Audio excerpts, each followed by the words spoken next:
93.7 The Ticket. It's time to go one-on-one with DP. Coming at you live from the heart of Lincoln, America on 93.7 The Ticket and theticketfm.com. Here is your host, Derek Pearson, brought to you by Canopy Street Market.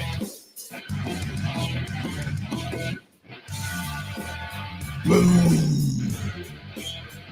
In your face.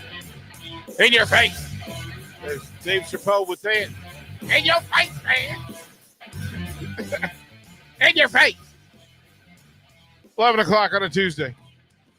You get one-on-one all week this week, all week next week till Carrick comes back. Second week of August. Get you ready for football season, but it's camp time for the Huskers. The Starter Heyman text line, 402-464-5685. If you want to be a part of the show, and you can, hit me up with a WhatsApp. And we'll include you in the conversation. Greatly appreciate you hanging out. You can follow on all the live video streams, Facebook, YouTube, X, LO Channel 961, if you like. Download the Ticket app, please, so we can go wherever you are. Take us with you. We'd like to go. We'd like to go wherever you are. As a matter of fact, you can tell us where you are today, listening to 93.7 The Ticket one-on-one. Jake Bachhoven overrunning the board. Bach, if you would please, we have an Hour One sponsor, would you please? Yes, Hour One is sponsored by Hamilton Telecommunications, bringing you the latest quality technology and communication services since 1901. Whether it's residential or business, Hamilton has the answers. Visit hamiltontel.com for more info today. Visit Hamilton. Do that. Do it. Do it. Do it. Do it. There's lots in play. And in hearing, Eric Chappelle had some other words that we cannot use based on the FCC and its rules and regulations. The fines are too substantial. We have to do that, right? Simple biz. Simple biz. You guys are funny. I was just paying attention. I just looked at the text. Gave AD some shoes. So he bought a pair, and then because of the generosity of Rebecca Pearson, he got a second pair for free. But I'm a shoe guy. I'm a shoe guy. I don't know what it is. Like I try to explain it to Becky that as a recovering poor kid, the biggest scars of my adolescence was being broke, not having money. And I don't know what, I've had this conversation on air before, but I don't know what you called the lowest level of shoe that you can buy for a child. But we had, what's the biggest grocery store chain here? Back in my childhood, it was called the A&P. Familiar with that at all? A&P. So imagine like Safeway, whatever that is, right? Hy-Vee, but maybe not, maybe in some of the poorer places. But the A&P was our local grocery store that we would go to. And in that store, and this kind of, so think, it also had other things, right? So it had appliances, it had whatever. But you would go, and in the middle of the store, it had this like fenced basket. So the a wired basket. And in that basket was this bucket, a buffet of bad shoes. Now, circa 1968, 69, 70, 71, 72. This is before the Nike Run, Pro Keds and Converse, Canvas Converse. Canvas Pro Keds. Like if you had money, Pro Keds was kind of the jam. Converse, right? High top or low top. If you were stylish, chic, you had money. I don't know what rich kids wore. I don't know. I went to rich schools, but I was the poor kid in the rich schools. I was bussed into predominantly white schools on the other side of the tracks. On the other side of the tracks, Bach. If this was, I was from 8 Mile, they were from 9 Mile. They were on the other side. And yeah, pay less, but less. Like less than pay less. Bach, they had this bin of shoes that was probably 6 foot tall. Right? You could see through it. Right? So imagine like a fence. But you would have to deep dive, and parents would send their kids, they would just go barreling into these shoes, and they'd be attached, by pair. And then they had a little tag on it that tells you what size it was, right? You had to go through. But these shoes were 99 cents a pair. Now, we called them wolf dogs. And if you came to school on the first day of school wearing wolf dogs, you were poor. Like you were gonna catch heat.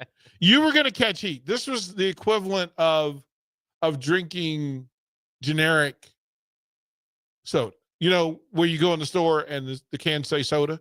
Yeah. Like it just says soda. It doesn't say Coca-Cola. It says soda. Juice.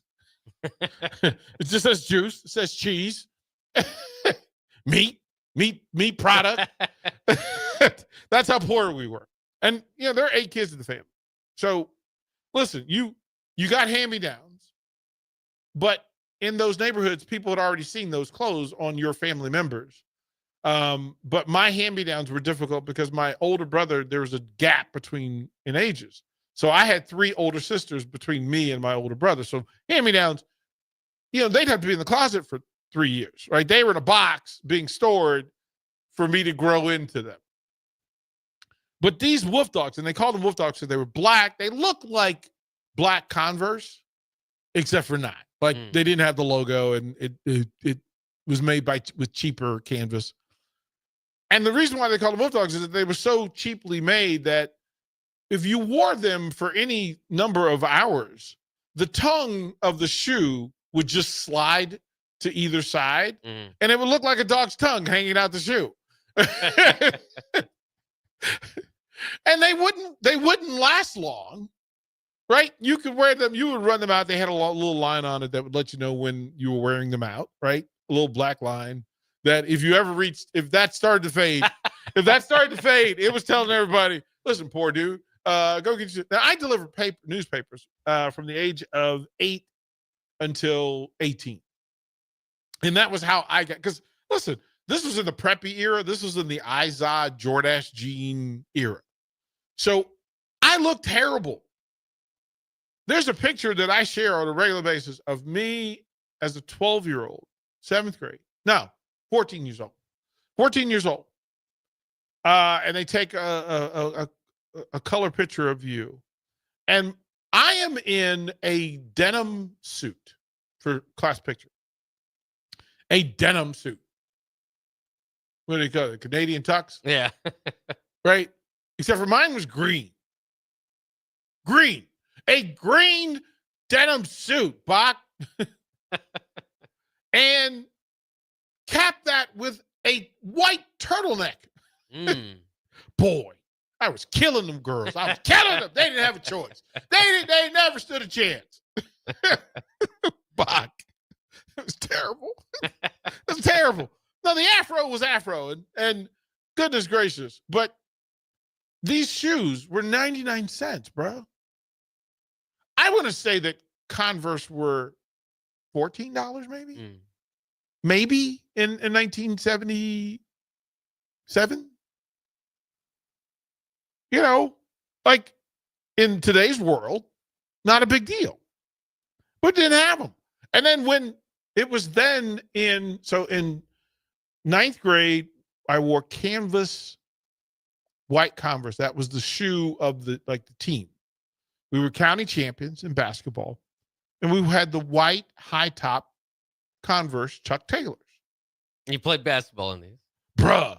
To think about it now, because if you put those on your feet right now and tried to play basketball in them, I don't know how we did it. And there were people who did it in low top, which I don't even understand now. I don't even understand. I don't know, bruh. I don't know. When I think about it, I don't know, man. I don't know how we did it. Like we wore Converse cotton shirts. Like how? If I put on a cotton shirt right now, it is crazy. like they don't. So they says that the price of Converses in the 1970s maxed out. It was like $10. And then in 1978, Dr. J and Converse decided to go leather All-Stars. And Bach, it is such a part of my youth. Our school colors were blue and gray, white, blue, and gray. Cowboys, think Cowboys. And everybody went and bought these, and I want to say they were $19, maybe 24 for the leather high top Dr. J All-Stars, right? With the single star and bar on the side. And boy, you couldn't tell me nothing. Because that was a whole week's paper route money. But it had to be done. For football, I did the same thing. And the team was wearing black Pumas. Black Puma, white stripe for football. I want to say those are $29.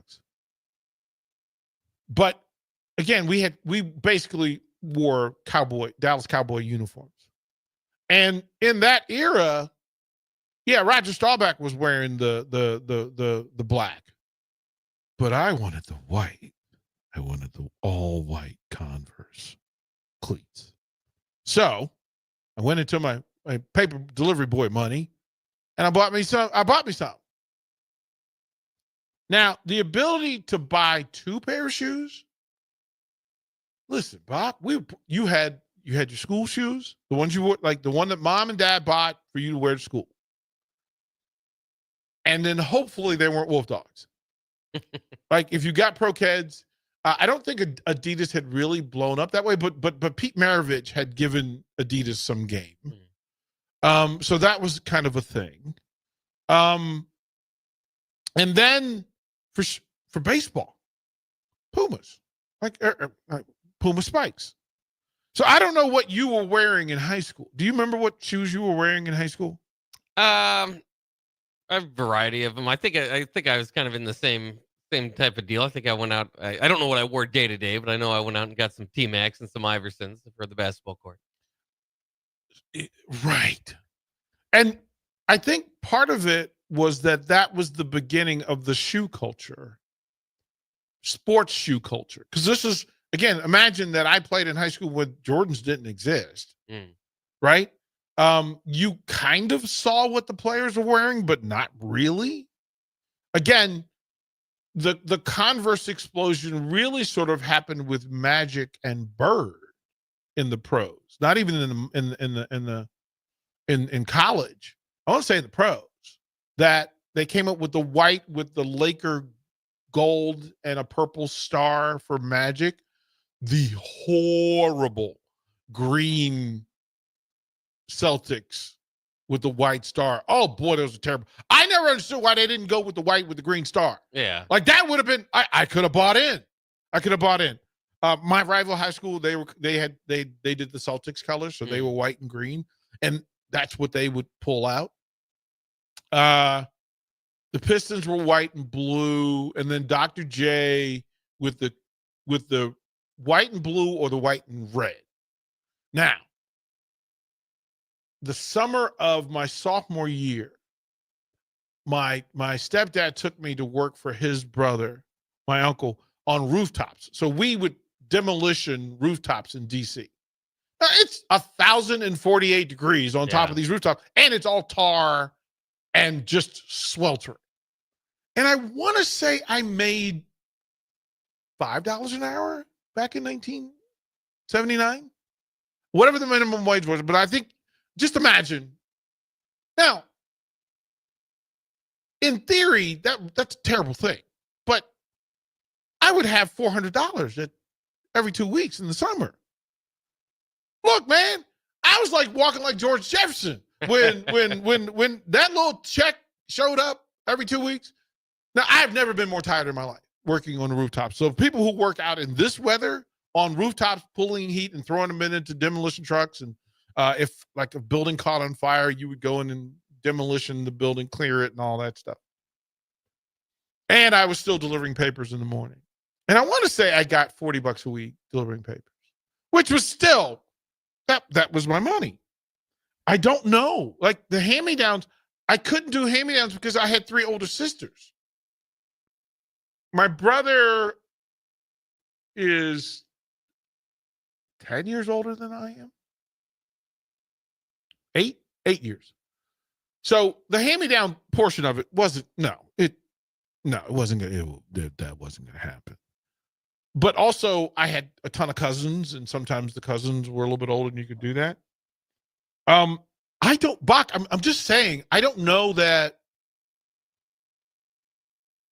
I've outgrown the need to feel like I belonged, even in the neighborhood. Like, you caught heat. If you were the poor kid in the neighborhood, you caught heat. So, but delivering papers and working in the summer, that was literally, I mean, I've heard folks here talk about tasseling in the summer, just to go and get the work ethic involved, get up, show up, do the thing. It won't be pleasant, but it'll be worth it.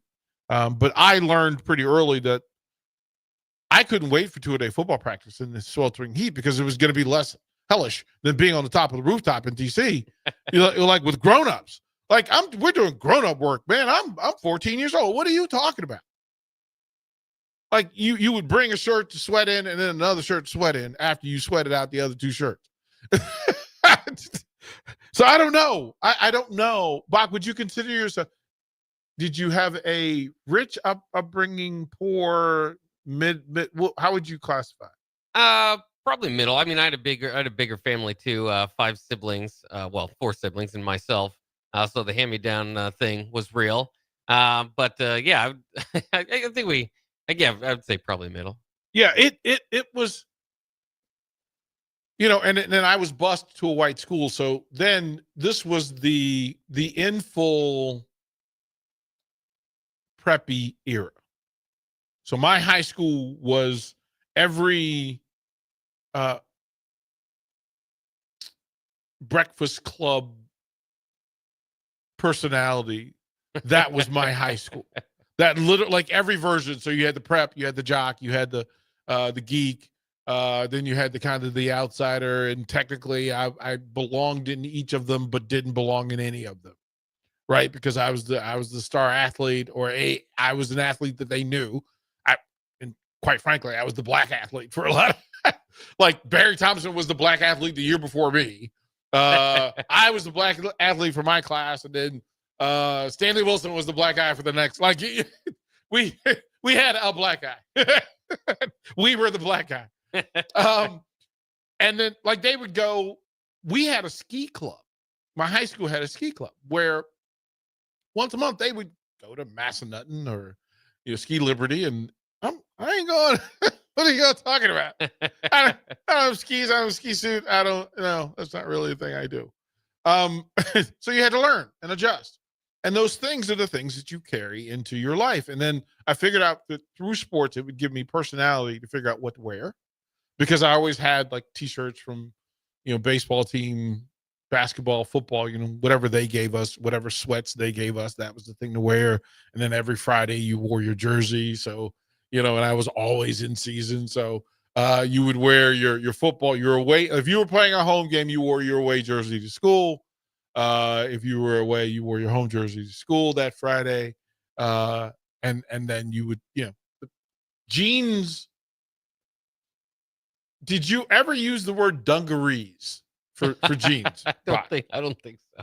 We had, were you old enough to ever wear tough skins?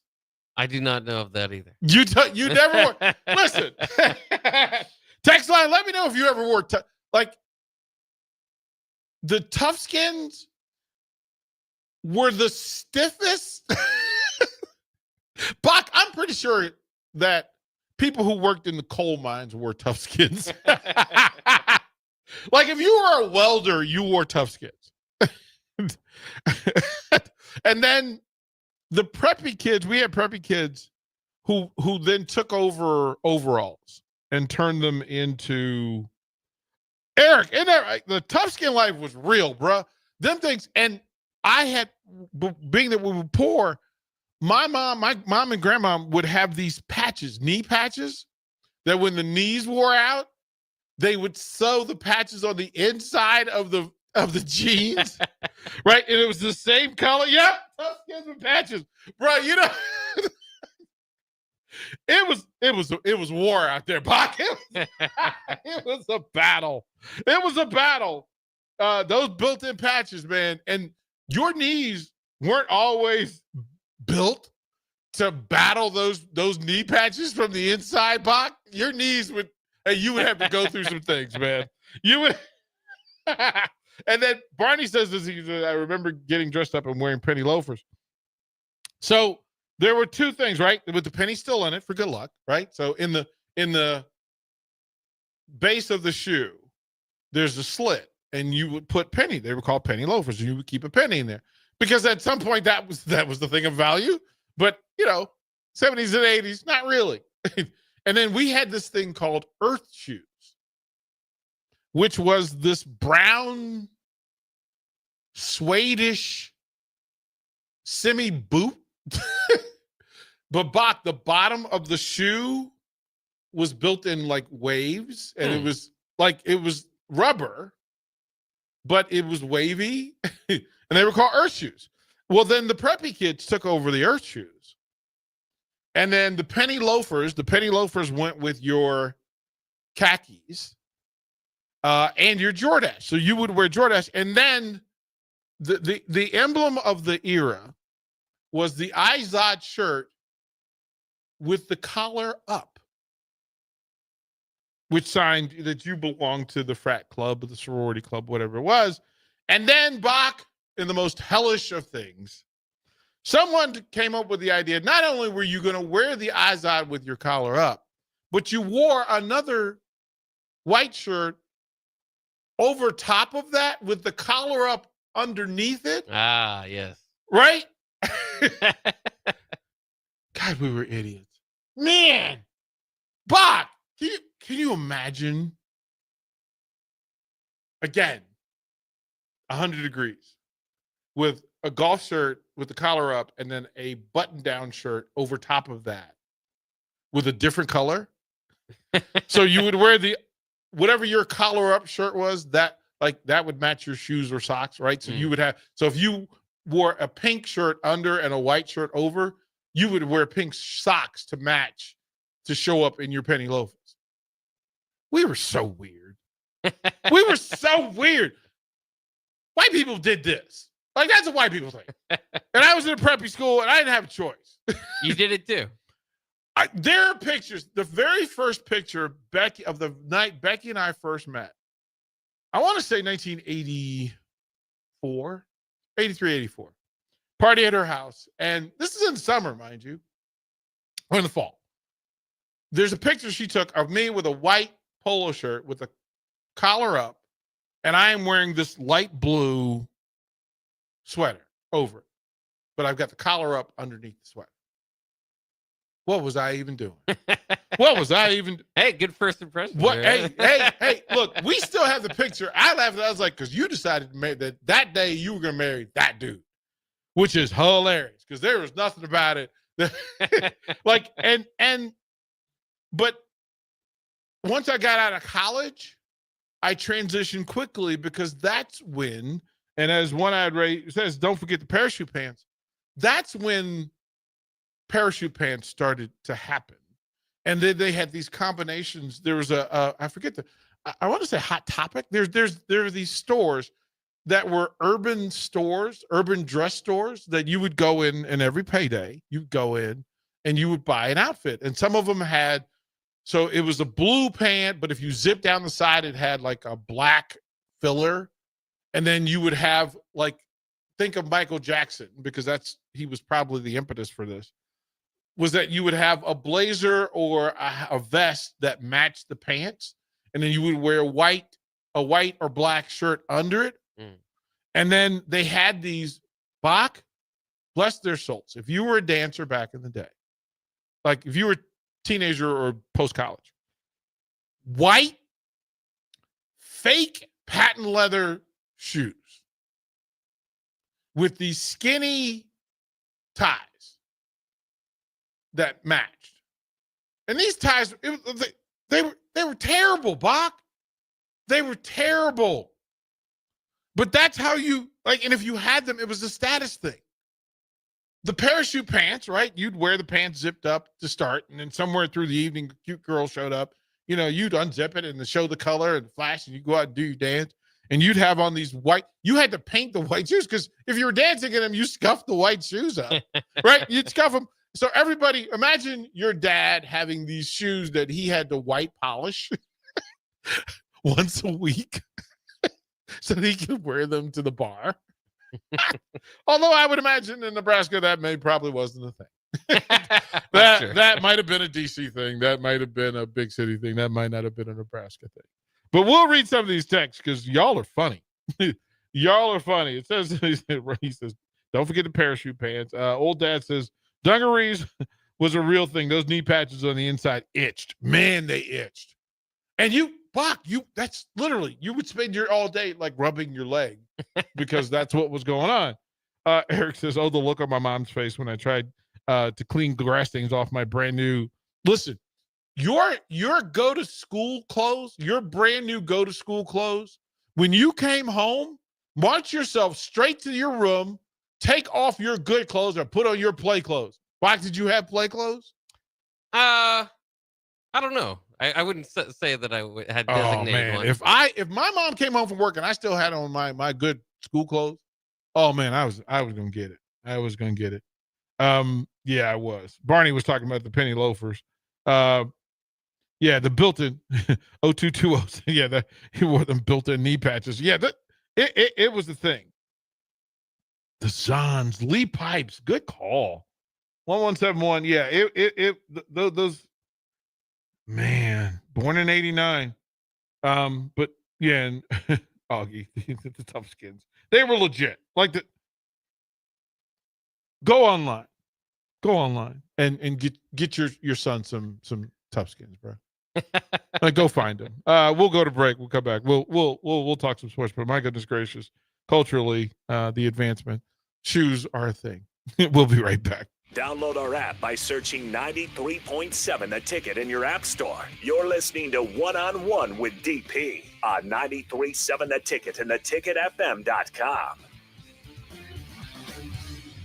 There's a lot on the line in divorce. This is Joe Cordell of Cordell & Cordell, the largest family law firm in the country, with over 35 years of helping clients navigate divorce. But being big doesn't mean less personal or less local. Our attorneys live and work in your community, and as neighbors, they understand the challenges your families face. Divorce is complicated. It affects every part of your life, your home, savings, retirement, and of course, kids. So when you find yourself facing divorce and the unexpected directions that it can take, it's times like this that you need a partner you can count on. If you're a man facing divorce, contact Cordell & Cordell today to connect with a local divorce attorney who understands the challenges you're facing on a personal level. Text GO99 to 323232. GO99 to 323232. GO99 to 323232. 1221 N Street, Lincoln. Texting privacy policy and terms and conditions posted at textingterms.us. Texting enrolls you for recurring automated text marketing messages. Message and data rates may apply. Reply, stop to opt out.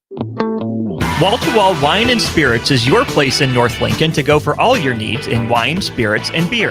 They also have a large variety of cigars in their walk-in humidor, and they have a top-notch walk-in temperature-controlled high-end wine room. Plus, you can enjoy free samples from their tasting bar. There's only one place to go for all your needs for spirits and cigars. That's Wall-to-Wall Wine and Spirits on North 27th Street in Lincoln.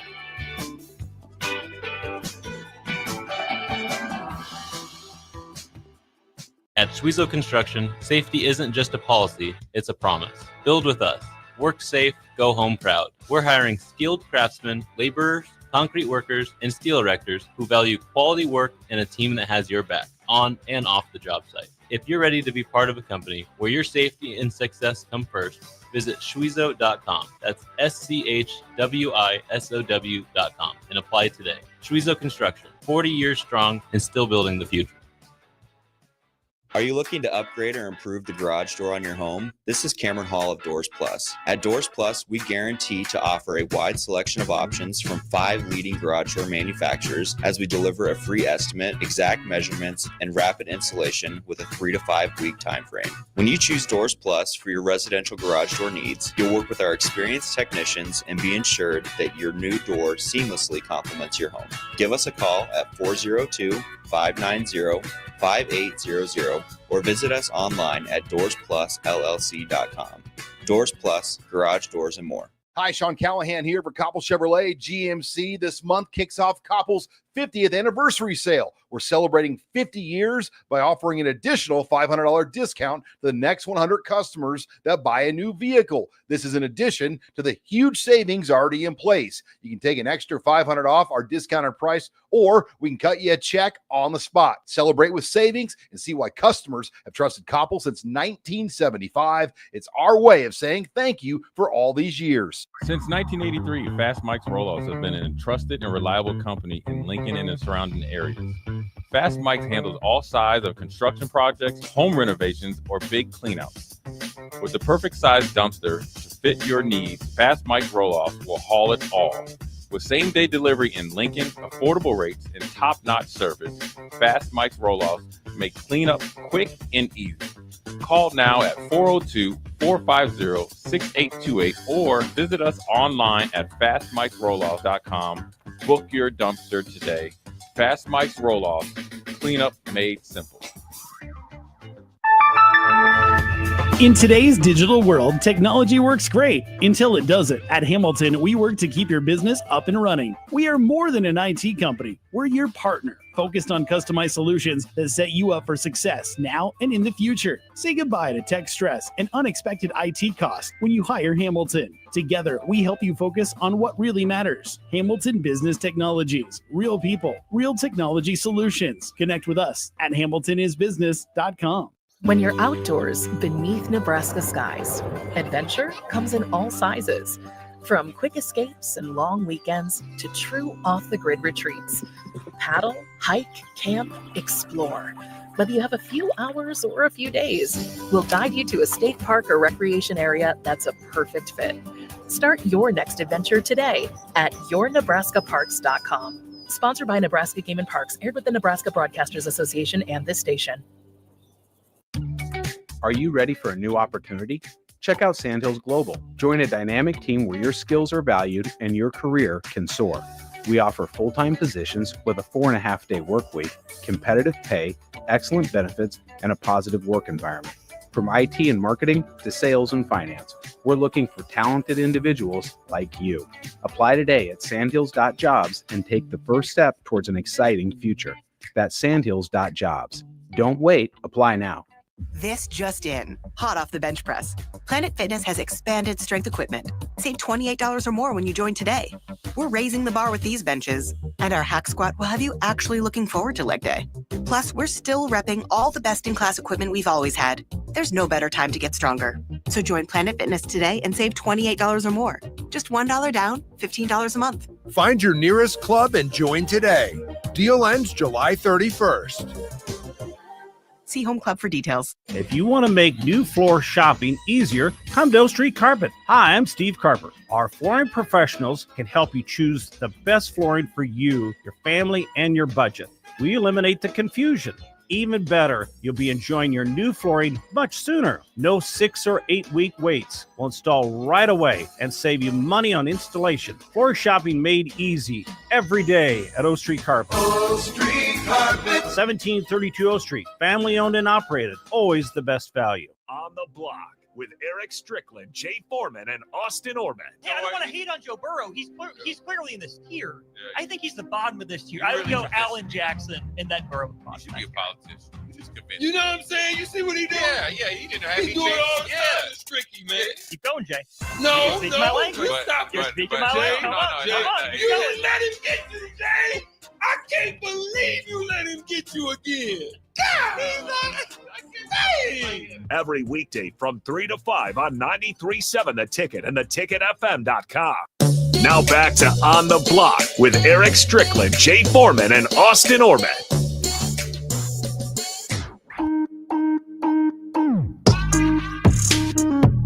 Welcome back, one-on-one on a Tuesday. Hold up. I appreciate you guys giving the details. Bob, do you remember the first thing you purchased that you were proud of? I have to think. I mean, I do. Like I said, I was into basketball, so I remember I bought this Air Jordan jacket that I brought to school. It was like $100+ bucks. That was a pretty big deal for me back in the day. Yeah. What was the first job you had? I did detasseling for a few days. And then, for a few days? Yeah. Well, they fired me, I think. I think there was too many kids or something. Okay. I was gonna say, you got fired from detasseling. But then I worked. My first job was at BK. Have it your way. Okay, that's fair. Claytonia Johnson says mom would patch the jeans, but when those didn't last, nothing worse than when she'd she cut up the jeans and turn them into jean shorts. George was a statement. George was a statement because listen, to say that's who you that George life, man. This is before Cena made him sexy, right? And there's a time where jean shorts became a thing. But my goodness gracious, and I did love. Do you remember painter's pants? So there were these jeans that were painter pants that had it had a hook on like a little hook where you would apparently like put hammers. Yeah. I actually loved those. Painter's pants were awesome. My high school, even in Virginia, overalls was a thing. Matter of fact, girls loved the overalls in the thing. And then here's the other thing. We didn't wear jerseys. Texas Ben says, the Ron Santo jersey. We didn't wear pro sports teams jerseys like we do now. Like the business side of it is happening. You would get like a Redskins t-shirt, right? Where they would put a number on it, right? You'd get a t-shirt, but buying jerseys, no. I don't even remember. I remember I'm trying to think of the first jersey I ever had. Was actually I think it was a Cowboys Pearson jersey. And then I got a Sonny Jurgensen jersey from my uncle. So I don't know what that was. And Barney's just talking about shoes and jobs. I saved my money up to buy the Shaquille O'Neal pump shoes. Yeah, that was like the thing to get to. Yeah, Carpenter's jeans. Yep, Fullback Trap says we called them Carpenter jeans. Yeah, we called them painter's pants.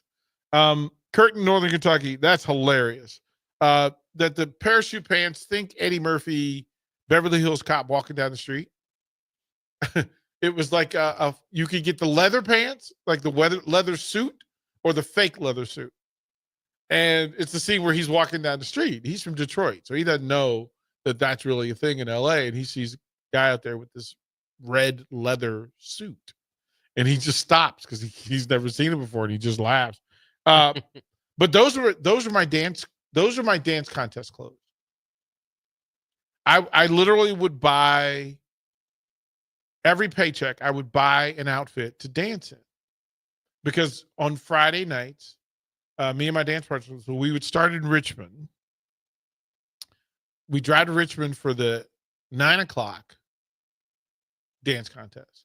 Be done by 10. Get back in the car. Get to DC and dance in the after midnight dance contest, wherever that was.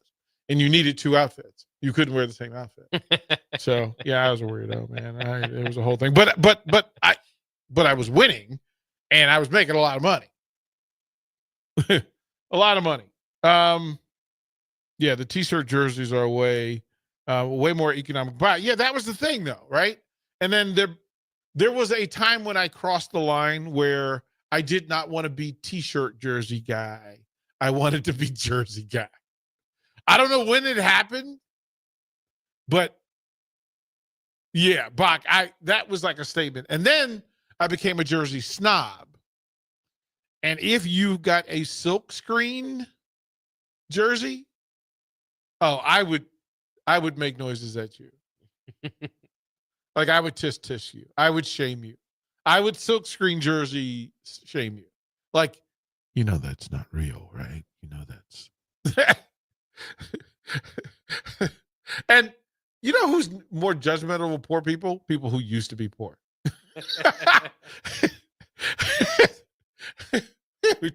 I was like, oh, the silkscreen jersey people are here. That's like the canvas shoe people, tennis shoe people versus the leather shoe people.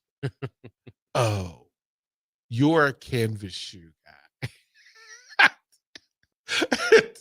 it was a thing. So when do you think people started wearing jerseys? Because I was interested by that because I thought the T-shirt, there's like a kind of came, everything in style comes in waves or whatever. But I thought the T-shirt, or what do they call them? Shirt jerseys. Yep. I thought that was kind of a newer thing, but that was before jerseys were popular. That's what people wore. Huh? They weren't available. Like they just weren't available. I don't remember. I'm trying to think. I'm pretty sure when I started hanging out with pro athletes, I want to say that maybe my first jersey was actually an Atlanta Braves Dale Murphy Richmond Braves jersey, because again, we were the field crew for the AAA Braves. And I shared a locker with Brett Butler. So of Braves and Cleveland Indians and Dodger fame. He was the center fielder for the AAA Braves. I was the center fielder for the college team. And so we would share lockers, and then, and at the end of he got called up. And I was there when he got called up for the first time. And he was like it was kind of the Joe Green commercial thing. Here, D. Well, yes, sir. Yes, sir. But then Dale Murphy, we had kind of identified that Dale Murphy was the bigger star. Dale Murphy came back down to Richmond. So Richmond would play the Atlanta Braves in like an exhibition game. And Dale Murphy had one of the powdered blue Atlanta Braves, 1981. Yeah, with the big red A on it. And then that changed me, because the pride that I took in wearing that jersey. And then I want to say Art Monk, 1985. Somewhere along there. Joe Theismann. It was a Theismann jersey. And I wore it. God, I was that guy. Bach. I wore the Theismann. Joe Theismann, when he was a starting quarterback, he had a sports bar and a restaurant in Northern Virginia. I wore his jersey into his bar, and he was there. Oh, nice. So the conflict of being the guy that wears the shirt to the right, the uncoolness, but the coolness of him happening to be there and seeing me wearing his jersey. He signed it, and it made it no longer wearable. Oh, yeah. Like it was no longer wearable. So yeah, I don't know when it transitioned, but do you remember your first jersey? I was lucky when I grew up in the 90s. My mom was able, I don't know how she got a hold of all these jerseys, but I was always in a basketball jersey. Sometimes from maybe guys that had went to a different team type of thing. You know, so you'd find them at thrift stores or whatever. So, you reached the special rack. So I had a lot of thrift store jerseys, and that was awesome. I couldn't name my first. I had like a Dennis Rodman Spurs jersey. Scottie Pippen was. Yeah, wasn't that like a number 91 or something? He was number 10 with the Spurs. I know he went. Yeah, he went to the 90s often, and his other adventures. Like the Lakers, I think he made it with a weird number. So between those and starters jackets in the 90s, I was good to go. The starters jackets especially in the Georgetown starter jacket era, right? The Georgetown was a cultural movement. Starter jackets, they had the shoe game, the Nike, I get teary-eyed when I see those Georgetown Nike shoes from the Patrick Ewing days. Oh, those are amazing. Like I have a pair in my closet that I refuse to wear. I have a pair of the white leather Converse, the Dr. J Philadelphia 76er red, high top leather All-Stars. Bach, I've never worn them. I just have them. And like, I can't bring myself. Like I thought I could wear it with like Husker stuff, but it's Converse, and I just don't want to cross over. How many pairs of shoes do you think you have at home? Oh, you're just gonna right now. Becky's spider sense just went off. Her wherever she's in Beatrice, she's at the bakery today, and I promise you, right now her ears just bing. The hairs on the back of her neck just stood up. In truth, I have too many. In truth, in reality, I never have enough. I'm gonna say I have 5 pair of boots. I have 6 pair of dress shoes. So I'm going to say 10, 11 grown-up shoes. And then tennis shoes, I probably have 9 pair of Husker Adidas. And I have 7 pair of Air Jordans and 8 other assorted Nike. You have a whole closet for them all? They're all in one spot? It's its own piece of the wall. It's its own box. Okay, so in my heart, I'm proud of it. I'm so proud of my accomplishment. I'm so proud of my accomplishment. Let's say this 30 pair, 35 pair, 40 pair. There you go. I'm proud. I'm like that. That means more to me than a lot. But privately, I'm like, you have too much. Like, But I will never admit this to Becky. So that Anthony Hartsmith will join us. He's going to stream in at noon. So he'll kick off the new hour. We'll close out. We'll read your text. Tell me the first jersey you had, or more importantly, tell me your favorite jersey that you've ever owned. I think that's a better conversation. Is what's your favorite jersey that you've ever owned? We'll talk about that when we come back to one-on-one. Watch live on Facebook, YouTube, or Twitch. You're listening to One-on-One with DP on 93.7 The Ticket and theticketfm.com. Are you ready for a new opportunity? Check out Sandhills Global. Join a dynamic team where your skills are valued and your career can soar. We offer full-time positions with a 4.5-day work week, competitive pay, excellent benefits, and a positive work environment. From IT and marketing to sales and finance, we're looking for talented individuals just like you. Apply today at sandhills.jobs and take the first step towards an exciting future. That's sandhills.jobs. Don't wait, apply now. This just in, hot off the bench press. Planet Fitness has expanded strength equipment. Save $28 or more when you join today. We're raising the bar with these benches, and our hack squat will have you actually looking forward to leg day. Plus, we're still repping all the best-in-class equipment we've always had. There's no better time to get stronger. So join Planet Fitness today and save $28 or more. Just $1 down, $15 a month. Find your nearest club and join today. Deal ends July 31st. See Home Club for details. Since 1983, Fast Mike's Roll-Offs have been a trusted and reliable company in Lincoln and the surrounding areas. Fast Mike's handles all sides of construction projects, home renovations, or big cleanouts. With the perfect size dumpster to fit your needs, Fast Mike's Roll-Offs will haul it all. With same-day delivery in Lincoln, affordable rates, and top-notch service, Fast Mike's Roll-Offs make cleanup quick and easy.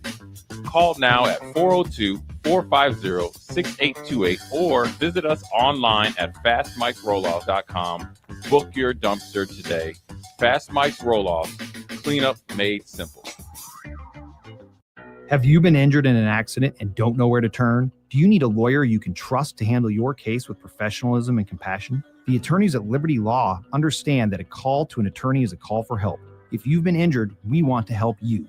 Liberty Law's experienced attorneys are committed to the pursuit of justice for those injured. Contact us for a free consultation by calling 877-42-LIBERTY. Call Liberty Law and find out how we can help get you the compensation you deserve. Call 877-42-LIBERTY. Liberty Law Group. trial attorneys you can trust. Big box stores are tempting for buying equipment for your high schooler in sports or for yourself in your sports leisures. But buying new is awfully expensive. Why not go somewhere with new and used options? Play It Again Sports has quality, slightly to gently used equipment, and 50% of their inventory is actually new equipment. And it's more than baseball, softball, and golf. They also have equipment for disc golf, fitness, hockey, and more. Plus, they're always buying products. Bring your gear you're done with and get trade money on the spot. Play It Again Sports at 48th and Vine. If you want to make new floor shopping easier, come to O Street Carpet. Hi, I'm Steve Carper. Our flooring professionals can help you choose the best flooring for you, your family, and your budget.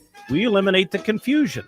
Even better, you'll be enjoying your new flooring much sooner. No 6 or 8 week waits. We'll install right away and save you money on installation. Floor shopping made easy every day at O Street Carpet. O Street Carpet. 1732 O Street. Family owned and operated. Always the best value. Empower a child today with the Teammates Mentoring Program. Hope is only a conversation away when you choose to share your talent, time, and heart with a child. Together, you can build a relationship based on strengths and chart a brighter future, 1 week at a time. Find out how you can be a mentor by visiting LincolnTeammates.org. Become what you needed as a kid by joining the Teammates Mentoring Program today. Prashawn Jackson here for Bauer Underground, who has been serving local contractors and utility contractors all across the state since 1997. When you see the black and white trucks, you know the baddest dudes in the business have arrived. Bauer is currently looking for equipment operators, laborers, diesel mechanics, and aerial linemen. Join the brotherhood built on hard work, authentic people, and pedigree of success. Bauer, a family-friendly company who reminds you, go Big Red! Hi, Sean Callahan here for Koppel Chevrolet GMC. This month kicks off Koppel's 50th anniversary sale. We're celebrating 50 years by offering an additional $500 discount to the next 100 customers that buy a new vehicle. This is in addition to the huge savings already in place. You can take an extra $500 off our discounted price, or we can cut you a check on the spot. Celebrate with savings and see why customers have trusted Koppel since 1975. It's our way of saying thank you for all these years. When only the best will do. Sartor Heyman Jewelers. Rick Heyman here from Sartor Heyman Jewelers. I want to personally thank our great customers for voting us once again the best of Lincoln. At the same time, we're celebrating our 120th year in business in the great state of Nebraska. Visit us at South Point, Grand Island, and the Outlet in downtown Lincoln. Visit us today at SartorHeyman.com. Sartor Heyman Jewelers. A1 Automotive's second location is now open at 5110 State Hill Drive, just off of Yankee Hill Road. The new location continues to specialize in all makes and models and provides personalized service as they have for 15 years. To honor the new store opening, A1 is offering $25 off any service over $300, $50 off services over $500, and $75 off services that total over $750, all through July 31st. Schedule your appointment today at A1AutoLincoln.com and visit their new location in South Lincoln at 5110 State Hill Drive. Back to One-on-One with DP, sponsored by Mary Ellen's Food for the Soul on 93.7 The Ticket and theticketfm.com. Welcome back. Yeah, this is, and again, I failed in giving you the disclaimer that down the rabbit hole we shall go. That again, the Gump family rules apply to one-on-one. You're never quite sure what you're going to get, and we can go down several different rabbit holes. Anthony Lionheart-Smith will join us at the start of hour 2, and we'll talk a little bit about the Husker football program. He's a Husker football fan and fanatic, so we'll have that. We were talking about jerseys. Bach, what's the best jersey ever? What's the best jersey? What's the best jersey? Best jersey. Any sport ever.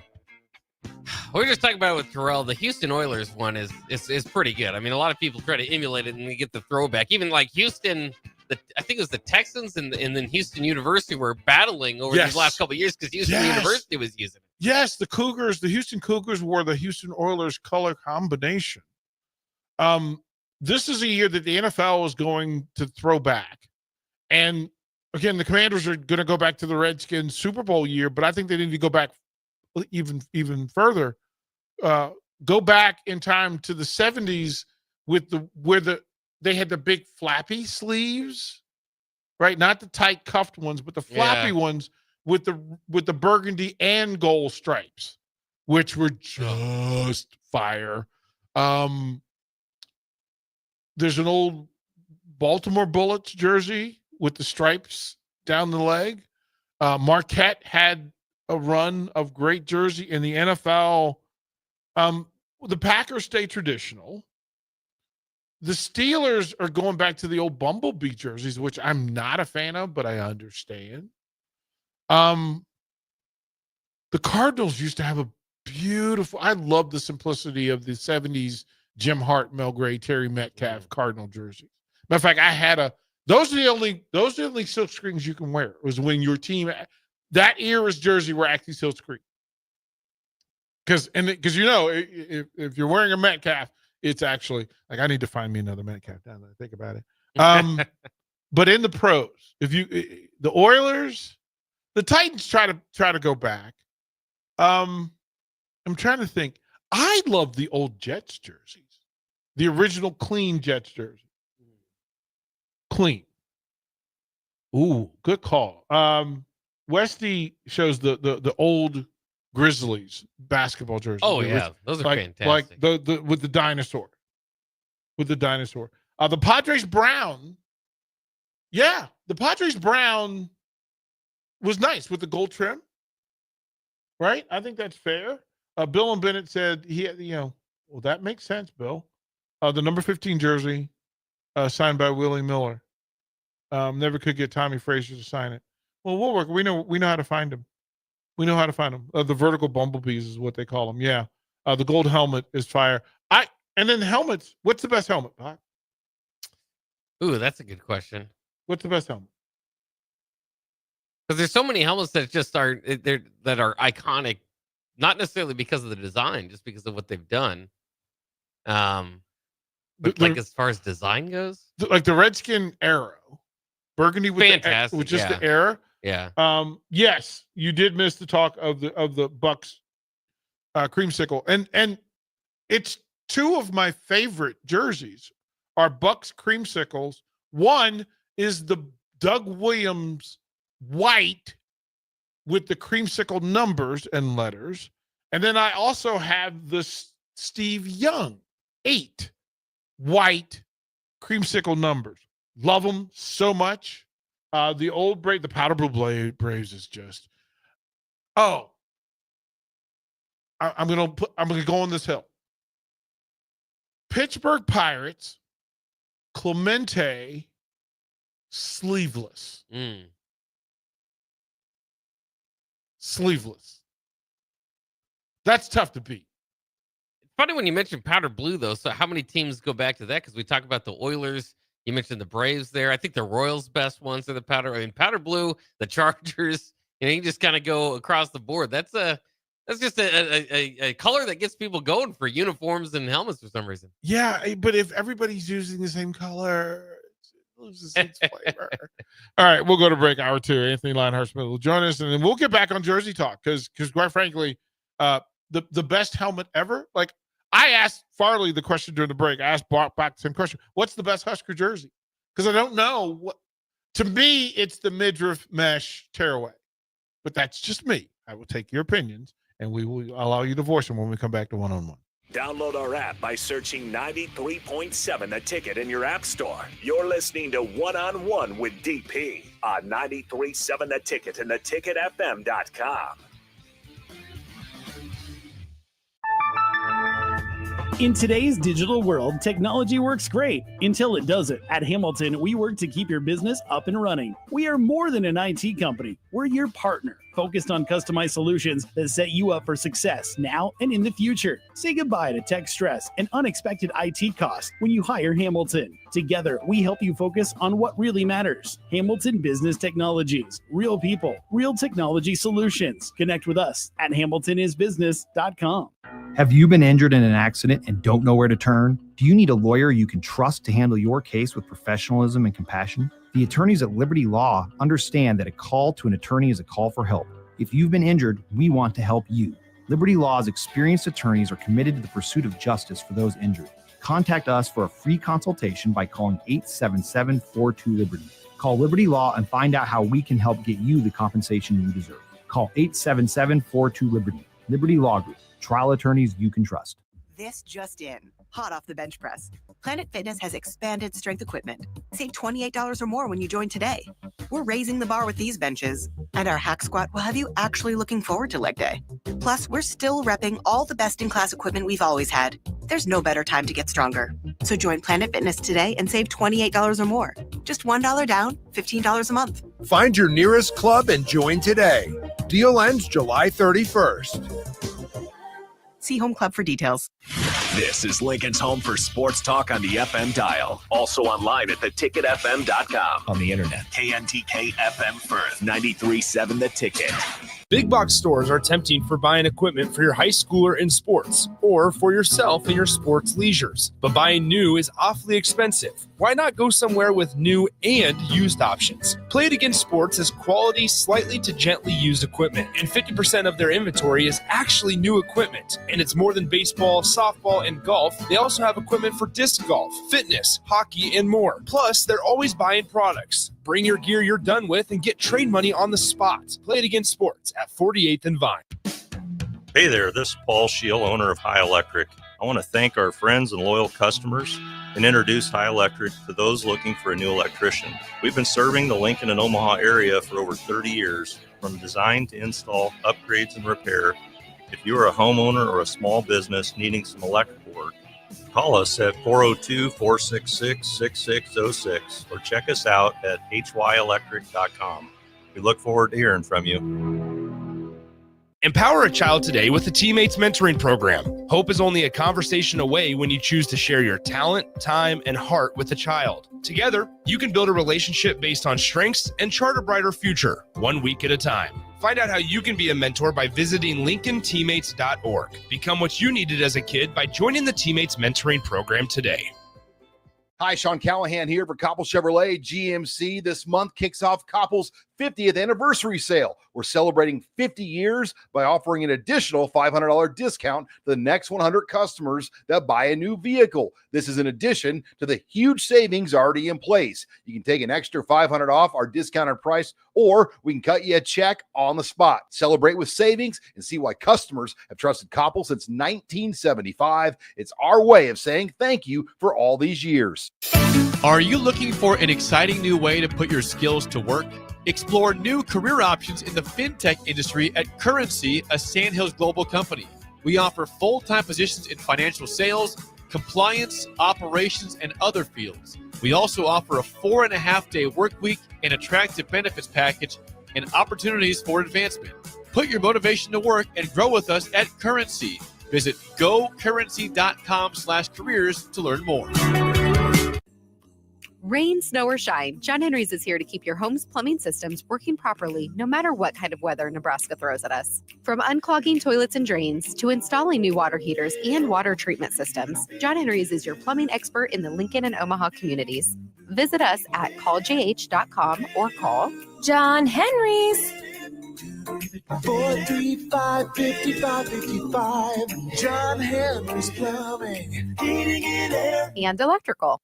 93.7 The Ticket is your home for every Kansas City Royals baseball game. Bobby Witt Jr., Salvador Perez, Vinny Pasquantino, and the rest of the Royals attempt to make the postseason for the second season in a row. And you can hear all the action on 93.7 The Ticket and theticketfm.com. Your home for Kansas City Royals baseball. Are you ready for a new opportunity? Check out Sandhills Global. Join a dynamic team where your skills are valued and your career can soar. We offer full-time positions with a 4.5-day work week, competitive pay, excellent benefits, and a positive work environment. From IT and marketing to sales and finance, we're looking for talented individuals like you. Apply today at sandhills.jobs and take the first step towards an exciting future. That's sandhills.jobs. Don't wait. Apply now. It's time to go one-on-one with DP. Coming at you live from the heart of Lincoln, America, on 93.7 The Ticket and theticketfm.com. Here is your host, Derek Pearson, brought to you by Canopy Street Market. Boom. In your face. In your face! In your face! Hour 2 on a Tuesday. Appreciate you hanging out with us. The Starter Heyman text line, 402-464-5685. If you want to be a part of what we're doing, follow on all the streams, Allo, Facebook, YouTube, X, Ticket app, Amazon Prime, Allo Channel 961. Jake Bachhoven, would you let them know about Hour 2 sponsorships, please?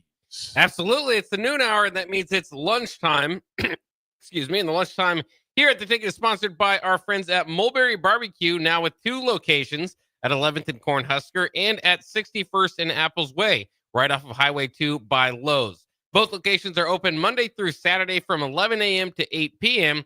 Try their burnt-in sandwich, a brisket burrito, barbecue nachos, a full slab of ribs, a half-smoked chicken, and much, much more. Please, plus incredible sides as well. Get fueled for lunch today or make dinner plans at Mulberry Barbecue, located at 11th in Cornhusker and at 61st and Apples Way, just off of Highway 2 by Lowe's.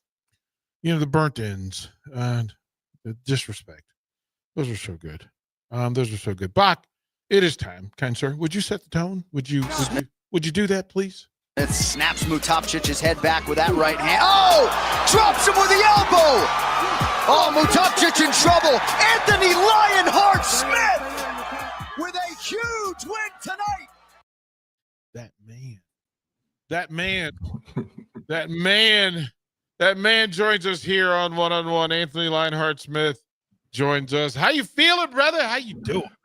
I'm feeling good today, brother. It's every day is a better day, so we're getting there. I'm up out of my chair. I'm in my office. I've been in my office in a few days, about a week now.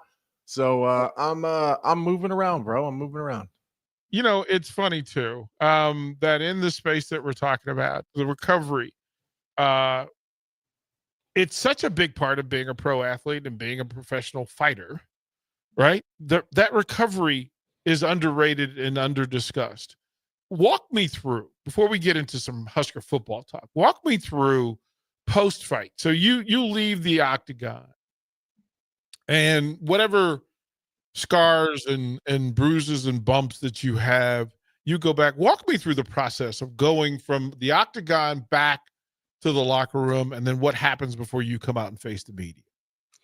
So it always depends on how banged up you are, obviously, but you know, the way that I fight, I'm pretty much always banged up pretty bad. So as soon as we leave, as soon as the fight's over, you start feeling every single one of those bumps and bruises. It's almost like your adrenaline stops pumping immediately once it's over. So you start feeling that stuff, and then they do the announcement. You walk to the back, and you're immediately put into a medical tent. It's immediate. You're not allowed to do anything else. They stick you in a medical tent. The doctors and nurses kind of check you over. They check your hands. They check your face, your nose, start kind of addressing and diagnosing what's happening. And then that kind of depends on where you go from there. If you're pretty banged up, but it's mostly stuff that you can get home with, and then you can deal with it at home, that's what you'll do. So then you'll leave the medical tent, and then you'll typically start your media car wash, your ESPN.com, your main media kind of post-fight press conference, your whatever other media outlets want to grab you. You'll do that, and then they'll put you in a car and go home. If you're really banged up, which is about 50% of the time for me, I typically leave the medical tent and get right into an ambulance and go to the hospital. Isn't that he says that, Bach? He says that so casually, like, yeah, guys, you're gonna fight and then go to the hospital, because that's what it is. And you described the thing. You said the way that you fight. Give me details. What does that? What's the difference? What does that mean to you? No matter what my ranking has ever said, DP, I've never been very good at fighting. I've never. There's 3 types of people that fight in the UFC. There's athletes, there's competitors, and there's fighters. You can be a mix of those 3 things, but I've always been a fighter. I've never been overly athletic, regardless of what I look like. I am a competitor. So those are kind of the 2 things, but I'm really fighter heavy. So if the option is to avoid damage, circle out, reset, get a better look at it, and then we go back in and check again. Maybe you don't like it, maybe you do, and then you go. that's never going to be my option. My question, or my answer to that question, always is going to be, I'm willing to take 50-50 risks. So if I step into the fire, chances are I'm going to take one to land one. Most people in the UFC don't like those odds. I'm fine with them. And so that's how I led my entire career. I essentially would set the octagon on fire and bet my life that you'll be the first one to step out of it. Well, and the thing is, And every once in a while you run into someone who's not. who had a different plan. Sometimes you run into a guy that's just like me. And then that's when you end up in these fight of the year, fight of the night candidates, because neither one of us really care about winning the fight at that point. Now this is an ego thing. I'm not stepping out. You're going to have to. And he's saying, no, I'm not. And then we get into that battle. And then we just end up hurting each other. And neither one of us had any intention on winning the fight. We're trying to win this battle between the two of us. It really is, like The Rock likes to talk about the Brahma Bull mentality, but the reality is, right, in the Kobe sense of it, that in the moment, you have to win the moment. Like, I don't care what sport it is. I don't care what the plans are, the preparation. It doesn't matter what film study you've done. In the end, that when it comes to a matter of throwing blows, you have to throw the final blow, the better blow, in order for it to get the result that you want. And we're heading into football season, and you're a Husker football fan. So how does that mentality show up in Husker football? In your mind, how do you know that this is a Husker team that is willing to go 50-50 to get the win? It all comes into their mentality. I can almost tell you how the Husker season is going to go by listening to the coaches and the players. And I could have told you that for the last 10 years how it was going to go. And to everybody listening, I'm sorry. I'm just being honest. I'm going to call it how it is. We had a very poor, pitiful me mindset. Like, oh, well, this is what happened, or we lost this coach, and then this happened, and you can't just throw your hands up and look for someone to feel sorry for you. It's the same thing I say to when I talk to these young kids, these disadvantaged youth, that nobody cares. Nobody cares how you feel. Your job is to be here and win. And if it's not that, people are going to be upset, and you're not allowed to be mad about that because you came here with one job. So, excuse me, they have to be willing to do really hard things with no light at the end of the tunnel. And that's really what it comes down to. It's, if we're down by 30, you still have to be flying to the ball. You have to be aggressive. Those have to be violent interactions. Otherwise, you're going to get walked all over moving forward. So it really comes down to the mindset. Like, if you're up by 100, you need to want to be up by 107. If you're down by 100, you got to be fighting to be down by 93. That's how it has to be. There's no other option. And every single person, I know that football is a team sport. What happens is these players get in these situations and they're like, well, my stats are dope and I'm playing really well and I'm doing well. Well, that's great for you when you move on to the NFL, but that doesn't do anything for us right here in Lincoln. So we need to find ways as a team. And by we, I mean the Husker football team. We need to find ways to hold everyone accountable for their job. But it's like, if you're the center and your left guard isn't doing his job, but the right guard is, you can't just prop up the right guard and tell him to keep doing your job. You're doing incredible. We can't continue to just worry about him. Now the entire line, instead of kind of stepping on the guy that's not hanging, let's figure out a way to build him up and let's make him want to run through a wall for us. I know that the holding accountable attitude is what sports is all about, but there's different ways of doing that. Anthony, Matt Rule was talking about, and the phrase was, there are two phrases that have kind of marked the beginning of this camp. One being win, and the other being own it. So whatever it is, right? And fighters work in the single business, own it. Whatever happened, I own it. I contributed to it. I controlled it. I could have done something different along the way. How does that work in football when you hear Matt Rule say, for you as a fighter, that, you know what, we have to own it. It'll be a team. It'll be a player-led team, and that will identify some things for us. What does all that mean to you, the fighter? sometimes when I hear people say things like that, if I'm being very honest with you guys, it makes me nervous. But just because you own it doesn't mean that it's okay. And I think that that's the misconception we get. If that mindset is going to be given in a way of saying we can't push blame on other people, you can't say, well, he missed that block, so I missed mine, or it was a bad snap, so I missed the throw, or the handoff was sloppy because the snap count was off.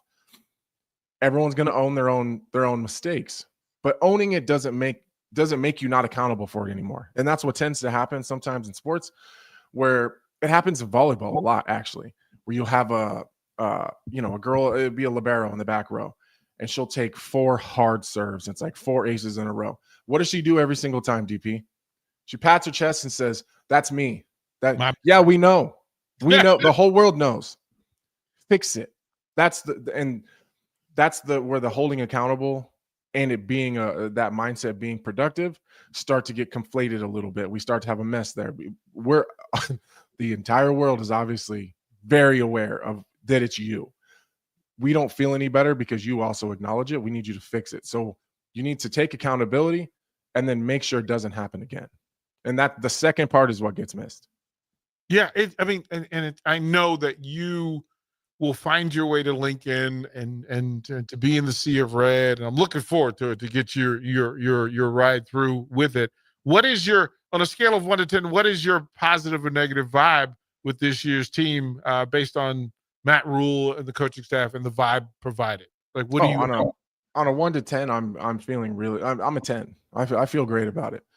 I'm going to use a word that I don't like using all the time, but I'm also very realistic that Matt Rule hasn't had a whole ton of time to continue to integrate his culture. There's still an entire class of people that need to come through that aren't 100% his. So we still need to continue to inject his culture into the program and let him continue to recruit and recruit like-minded people that are going to kind of fit his system. But I love his mentality. I like the things that he's saying. I think a lot of times in the media, we're only getting the sound bites part of those conversations. I think that there's deeper conversations that are within those kind of sound bites that those guys are getting in the locker room every single day. That's getting trickled down from their position coaches. I like everything that Matt Rule stands for. We just need to make sure that everybody's bought in, and that, I mean, you're never going to have a successful anything if there's not trust. And that's the biggest thing that I've seen change with Matt Rule. I was as big of a Scott Frost lover as anybody else. I was as big of a supporter of him coming in as anyone else. But it was apparent immediately they didn't trust him. That nobody trusted him. And I don't get that vibe with Matt Rule at all. I feel like he's respected. I feel like he's trusted.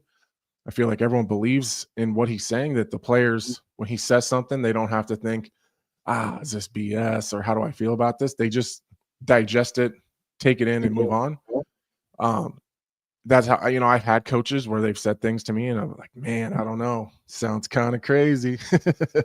Right. But, Mark Montoya says anything to me, even if it does sound crazy in the moment, for whatever reason, I just believe in him so much that I'll do it. If he said, I don't know, you got to run face first through that brick wall, you're not going to win. I promise you I'll get through that brick wall. And those are the type of players and that's the attitude that he needs to continue to pull out of his team. Anthony, how much does talent, like on the Great Pyramid of things that are required, heart matters, IQ matters, toughness is probably underrated. I think when we talk about, 4-star, 5-star, toughness needs to be one of those, IQ needs to be one of those, work ethic needs to be one of those, and they're never measured. For you, when you look at athletes in other sports, what are the things at the top of the pyramid that will help you identify a champion? I'm going to be honest with you. I think toughness is probably number 2. I would put toughness number 2. You can teach IQ, you can teach the game, you can teach decision making, and we can drill that and continue to go over those scenarios over and over and over and over until it's second nature. You can't teach toughness and you can't teach talent. The raw talent that you have on your team is your starting base, but you can be as talented as you want And if you're not tough, it's not going to matter. And in some sports, you don't need it. You don't need to necessarily be super tough to be a high-level tennis player. I'm not saying that toughness probably doesn't come in at some point, whether it's conditioning and heat and all of that stuff. But generally, like a football or fight sports or wrestling, toughness really matters. And I'll give you an example when I see it the most. It's when you have like a really high-level running back that continues like a Derrick Henry. Like you're going to like through the beginning, the first quarter into the second quarter, those linebackers are going to meet him in the hole and they're going to win 50% of those probably. Maybe, I mean, and honestly, he may lose more of that. It may be a 60-40 through the first half. But what always happens in the second half? Derrick Henry he runs away with it because he is so tough. He's going to continue to meet you in the hole like that every single time. He's not going to shy away. He's not going to turn his head and look down before the collision happens. He's going to run through that hole the exact same way every single time from the first play to the last. That's toughness. That's just pure toughness. And on the other side of it, it's the same thing. Those linebackers are meeting in those holes. That's a collision that nobody enjoys. It's not that much fun. You can do that through the first quarter and through the second quarter. But like once you sit down and your body starts to get sore at halftime, it's really cold outside because we're playing Iowa in November. And then you got to go back out cold, and you got to be able to do that again over and over and over. It's the same for the lineman. You can be super tough through the first quarter. Any athlete in the world can do that. Can you do it second quarter, third quarter, fourth quarter, continually to hand fight, to be able to strip the grips, to continue to move? That's where the toughness comes in. And it's the same thing with the quarterbacks. Like Patrick Mahomes would be half the man he is today if he wasn't as tough as he is. Because he's not a standout athlete. He's incredibly talented in terms of his skill set, but he's wildly undersized. He's not crazy fast, but he never gives up. You're never going to get a hold of his jersey and he's going to go down. And everybody counts on that 100% of the time. He would be half the quarterback he is today if he wasn't as tough as he is. The second his toughness goes away, and I promise you at some point it will, because everyone has a set level of toughness. You only got so much, and someday you'll run out of it. The second that goes is when we're done seeing Patrick Mahomes. Isn't that fantastic that to think about in all the descriptions of Patrick Mahomes of great quarters? You could say that about Jalen Hurts. You could talk about Saquon Barkley, and we realize that toughness is as much a part of it in the recovery, right? They've each gone through their injuries, even in critical moments during live competition. The injuries happened. We knew the injuries happened, and they somehow manifested. They had a conversation with themselves and got themselves through it. Like on a bad ankle, on a bad. People are born different, DP. Some people are just born different. Yes, you are. Some people are just born different because there's no question to those guys. There's no question. Am I going to go back out there? It's really figured out. Take that thing fast and let's go. You're wasting time. We got things to do. How does that correlate to Dylan Raiola, who's been thrown into the vacuum, right? Sure, with the Patrick Mahomes comparisons. But I think that's from aesthetic look. Like that's look. In the actual production, efficiency, effectiveness, toughness, do you see that for young Raiola? Are we asking too much too soon? Is that a thing that develops over time? How do you think that works for young Dylan Raiola? Well, I think at the very beginning, a lot of the Patrick Mahomes comparisons were very aesthetic. Like, oh, he does kind of look like him. He's got kind of the same swag. But if you really pay attention to their game, there's a lot of similarities, actually. Their bodies are very similarly built. I think Raiola is a little faster, but he's also younger. So I think there's some of that too. He's got a lot less miles on his body than Mahomes does, but he's very cool and calm and collected. You never really see him frazzled. The only time you get a real emotional response out of Raiola is when it's excitement and it's him kind of flexing and he can't contain the excitement anymore. Mm-hmm. That's really the only time you get it out of Patrick Mahomes. I mean, you guys can just sit on YouTube and try to find Patrick Mahomes kind of trash talking compilations. There's only 3 or 4 scenarios where in his entire career where he's had some on-field kind of beefs with people. And that's not a lot. Crosby and the Raiders, like that. Right. Yeah, that's really it. Yeah, and everyone thought about the same scenario I'm talking about. So I think the mentality of those guys in terms of just their collectiveness, they're just very cool and relaxed and never too frazzled. I think that's similar. I think their arm strength is very similar.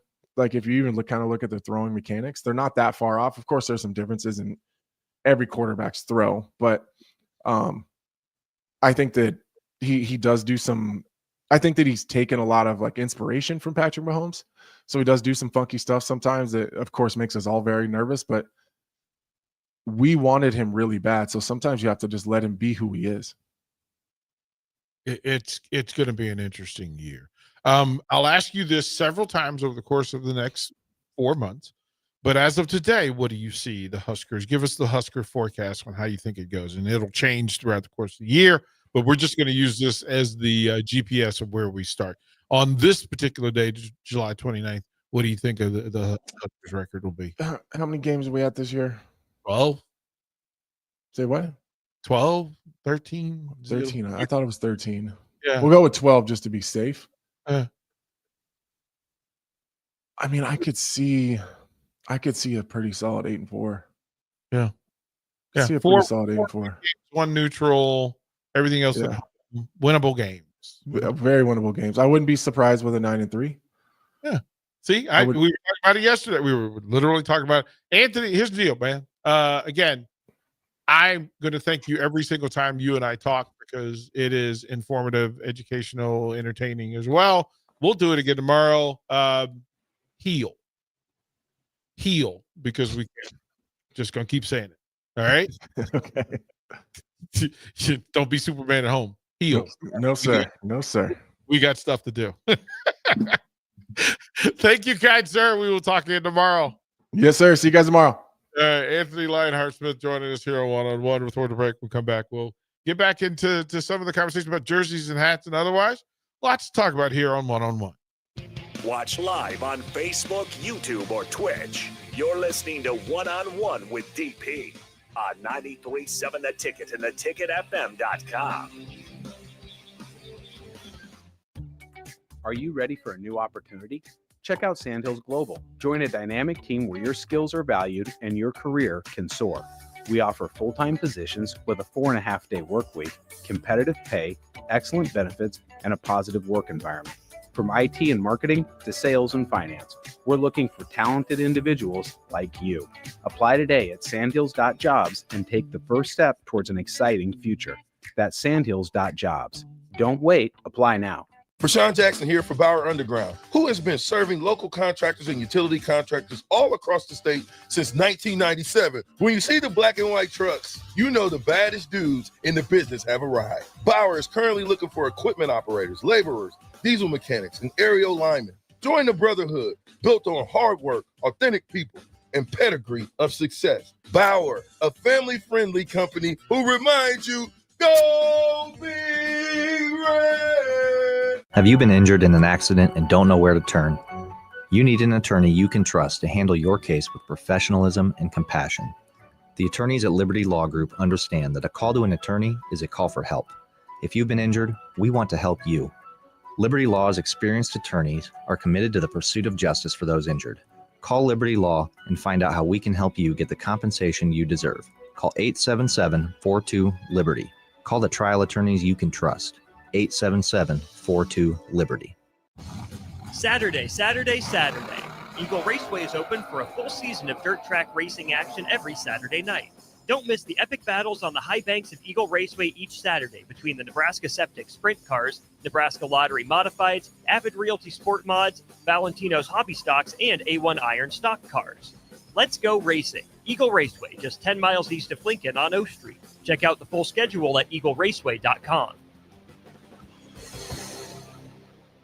Big box stores are tempting for buying equipment for your high schooler in sports or for yourself in your sports leisures. But buying new is awfully expensive. Why not go somewhere with new and used options? Play It Again Sports has quality, slightly to gently used equipment, and 50% of their inventory is actually new equipment. And it's more than baseball, softball, and golf. They also have equipment for disc golf, fitness, hockey, and more. Plus, they're always buying products. Bring your gear you're done with and get trade money on the spot. Play It Again Sports at 48th and Vine.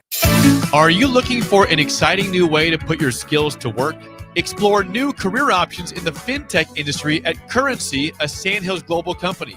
We offer full-time positions in financial sales, compliance, operations, and other fields. We also offer a 4.5-day work week, an attractive benefits package, and opportunities for advancement. Put your motivation to work and grow with us at Currency. Visit gocurrency.com/careers to learn more. MHC isn't a new company, just a new name. Moe's Moving is now Moe's Home and Commercial.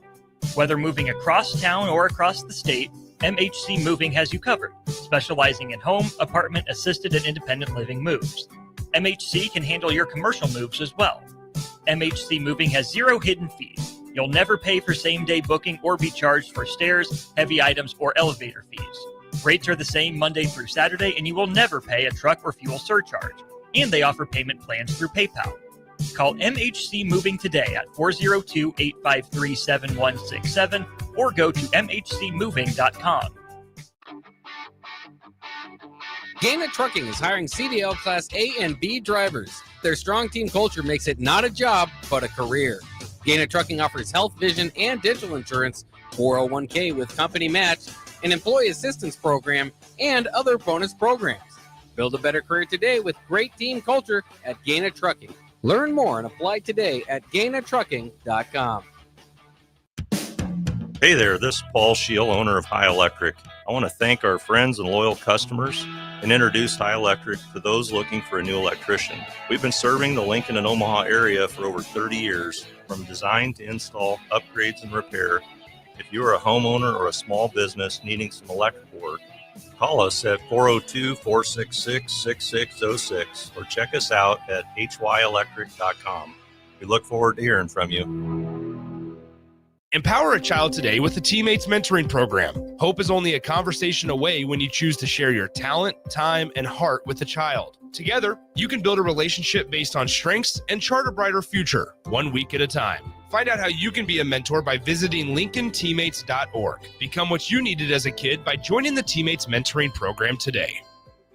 You're listening to One-on-One with DP, brought to you by Canopy Street Market on 93.7 The Ticket and theticketfm.com. Paint your face. Paint it. Paint your face. Pump up the biceps. Put tassels around them. Tie them tight. Aerosol spray your hair. Sprint to the ring. Snorting. Snort. Snort. Shake the ropes. Warriors. It's an ultimate warrior moment. Bach, tell us about hour 2.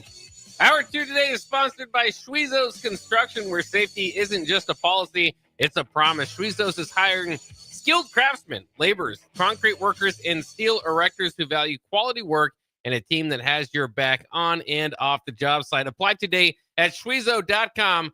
40 years strong in business, Schweizo Construction.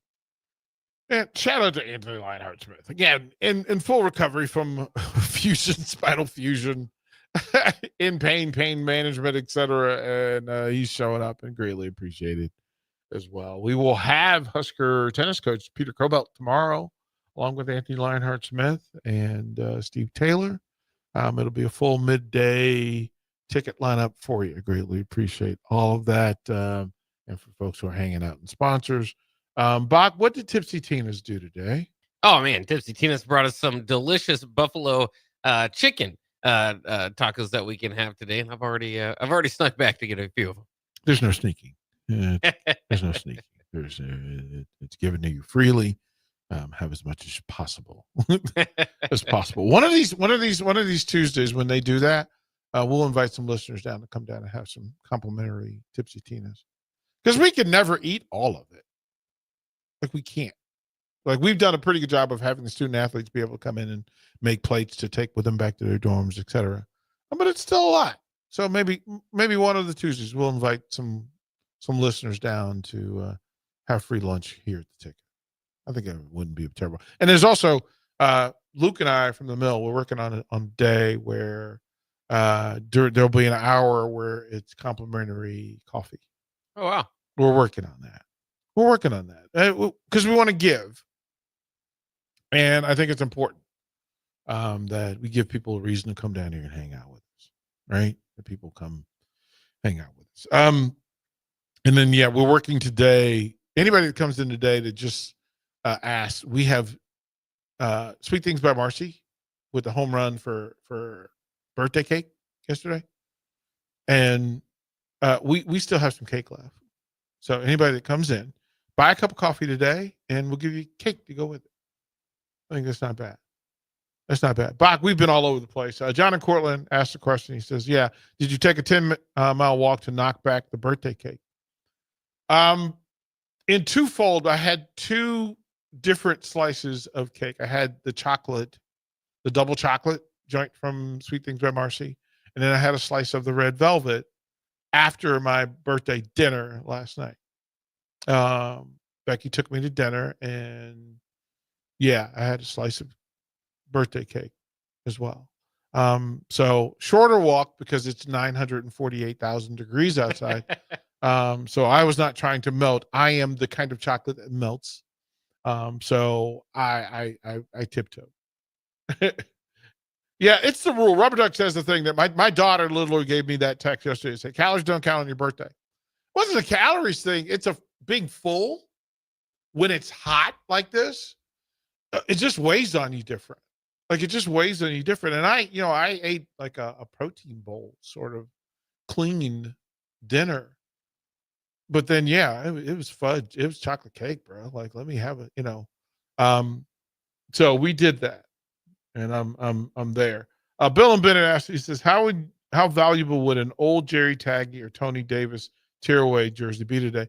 I've said 100 times, I don't understand why they aren't selling them in full. And shout out to Tony Davis. He wished me a happy birthday yesterday. Bless his heart. Made a point to do so. Appreciate you. And he's going in one of the bowl game halls of fame for his performance.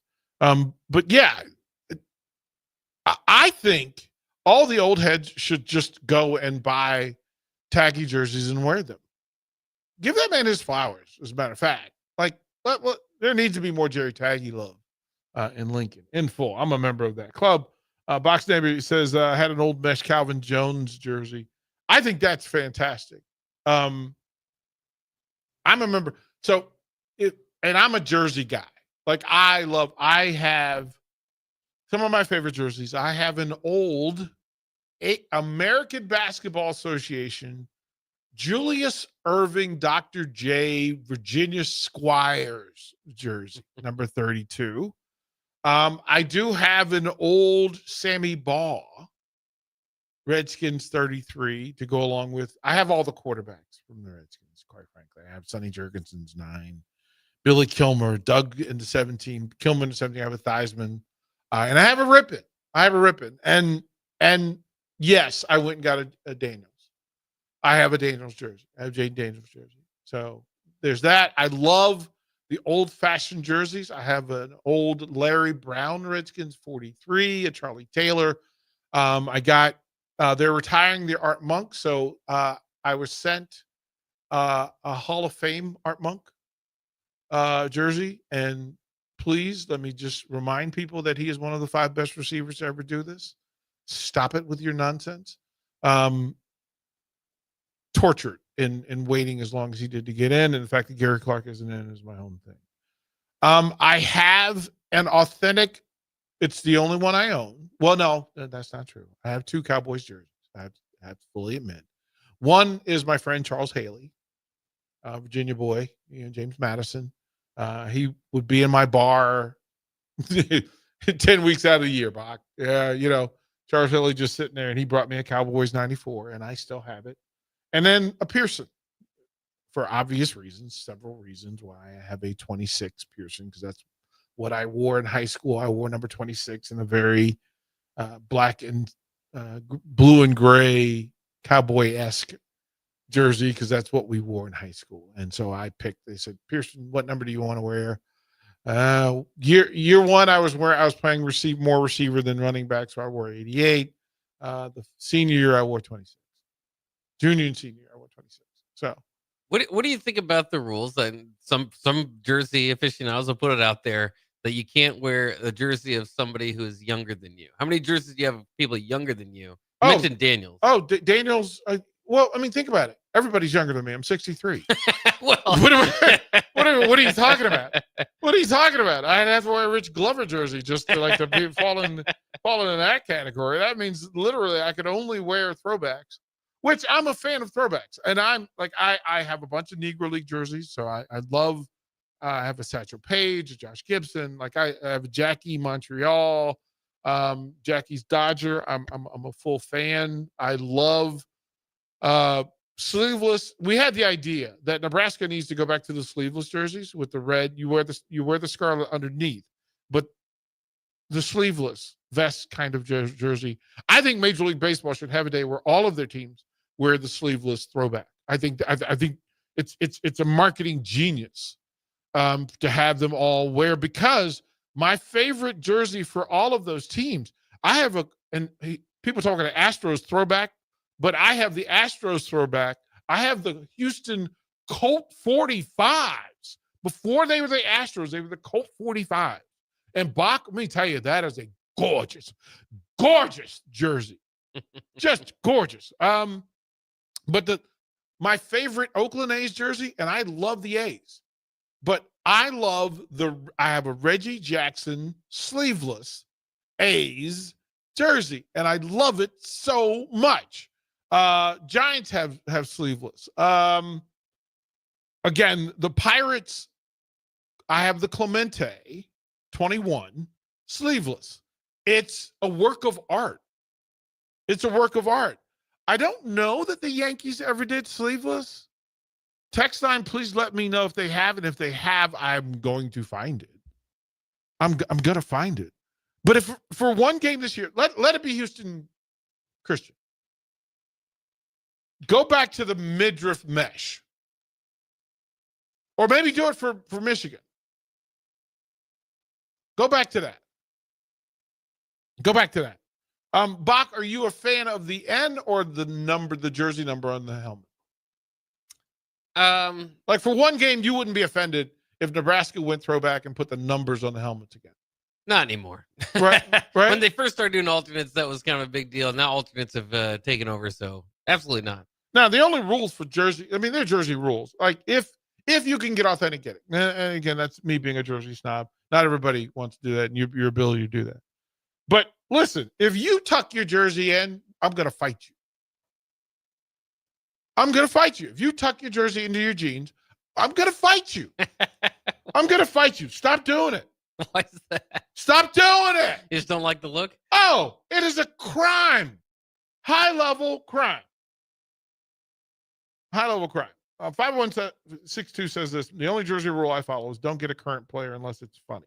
My closet is full of Larry Bird and Greg Oden type jersey. Yeah, like Greg Oden is hilarious. That is hilarious. So I have a Ricky Vaughn jersey from Major League. Nice. I will go get Waterboy, Boucher. Oh yeah. Like I'm a fan of any right. Any of the Remember the Titans jerseys. One of my favorite jerseys was a Brian Piccolo throwback. And you know it's a Bears Brian Piccolo throwback because the numbers are elongated. So the 41 is really stretched. I have a Sayers. I love the Pittsburgh Steelers long sleeve, like the Cowboys long sleeve with the star on the elbow. Oh, give me all the feels, baby. Give me all the feels. Browns. Listen, if you're a Browns fan and you don't have a Jim Brown long sleeve or an autogram long sleeve, what are you even doing with your fandom? And my buddy has stores across the country. So when I need a jersey, that's who I go to, and I don't pay, $200 for a jersey. He hooks me up, and usually I think they're all like $99. But I still I have a long sleeve Jim Brown, number 32, with no name on the back. Like I love that. I love NBA jerseys. I had an old New York Knicks, a Willis Reed, because the jersey, I have a Baltimore Earl the Pearl Monroe. I have a Winston-Salem State Earl the Pearl. Nice. I love them. I love them. Right? Yeah, you're right. 8985 says this. I don't even like tucking in dress shirts, let alone jerseys. Yeah, oh my God. Oh my God is right. That is my reaction to it. Who hurt you? Who hurt you? You need a hug. You need a hug and then a punch.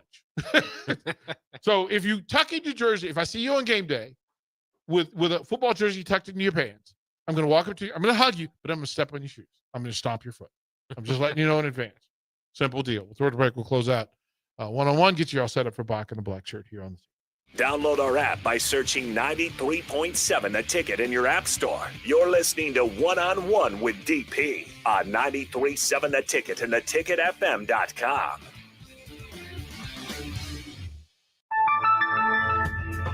It's never too late to start protecting your company's data from cyber attacks. Your customers put their trust in you to keep their information safe from online threats. Don't let them down. Partner with Hamilton Business Technologies to get real-time threat monitoring, advanced security protocols, and experts who monitor it all for you. We care about the success of your business and the communities you serve. Hamilton Business Technologies. Real people, real technology solutions. Connect with us at hamiltonisbusiness.com. Have you been injured in an accident and don't know where to turn? You need an attorney you can trust to handle your case with professionalism and compassion. The attorneys at Liberty Law Group understand that a call to an attorney is a call for help. If you've been injured, we want to help you. Liberty Law's experienced attorneys are committed to the pursuit of justice for those injured. Call Liberty Law and find out how we can help you get the compensation you deserve. Call 877-42-LIBERTY. Call the trial attorneys you can trust. 877-42-LIBERTY. Rain, snow, or shine, John Henry's is here to keep your home's plumbing systems working properly no matter what kind of weather Nebraska throws at us. From unclogging toilets and drains to installing new water heaters and water treatment systems, John Henry's is your plumbing expert in the Lincoln and Omaha communities. Visit us at calljh.com or call John Henry's. 435-5555. John Henry's Plumbing, Heating and Air. And electrical. This just in. Hot off the bench press. Planet Fitness has expanded strength equipment. Save $28 or more when you join today. We're raising the bar with these benches. And our hack squat will have you actually looking forward to leg day. Plus, we're still repping all the best-in-class equipment we've always had. There's no better time to get stronger. So join Planet Fitness today and save $28 or more. Just $1 down, $15 a month. Find your nearest club and join today. Deal ends July 31st. See Home Club for details. Nebraska football opens their season on Thursday, August 28th in Kansas City, and you can be a part of the best pregame tailgate party with Blur Events, live from Kauffman Stadium, home of the Royals. Doors open 4 hours before kickoff with a live DJ promoting interactive competitions and giveaways. Tailgate games like cornhole, flip cup, and beer pong, access to ballpark concessions, and available air conditioning. Book your tickets today at blurevents.com/Kansas City and hang with 93.7 The Ticket on the scene prior to Nebraska versus Cincinnati on August 28th. Are you looking for an exciting new way to put your skills to work? Explore new career options in the fintech industry at Currency, a Sandhills Global company. We offer full-time positions in financial sales, compliance, operations, and other fields. We also offer a 4.5-day work week, an attractive benefits package, and opportunities for advancement. Put your motivation to work and grow with us at Currency. Visit gocurrency.com/careers to learn more. This is Bill Mitchner, Executive Director of Lincoln Lighthouse.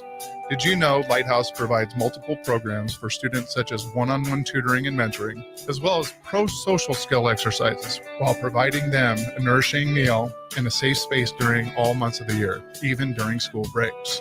Learn more or contribute to Lighthouse at lincolnlighthouse.org today.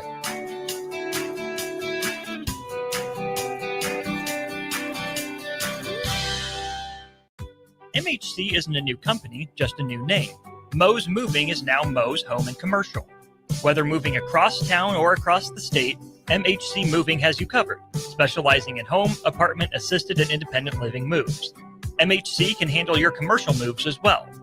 MHC Moving has 0 hidden fees. You'll never pay for same-day booking or be charged for stairs, heavy items, or elevator fees. Rates are the same Monday through Saturday, and you will never pay a truck or fuel surcharge. And they offer payment plans through PayPal. Call MHC Moving today at 402-853-7167 or go to mhcmoving.com.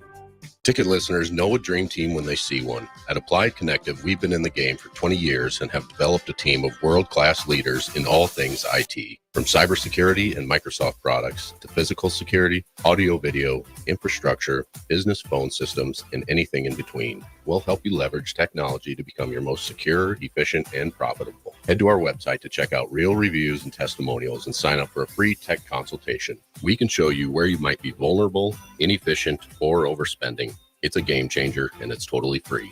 Claim yours right now at appliedconnective.com.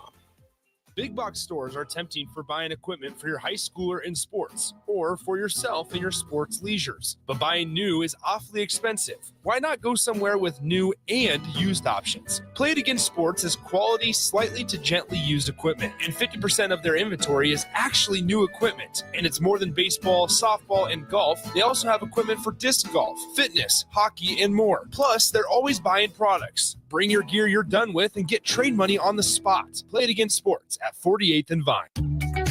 Are you ready for a new opportunity? Check out Sandhills Global. Join a dynamic team where your skills are valued and your career can soar.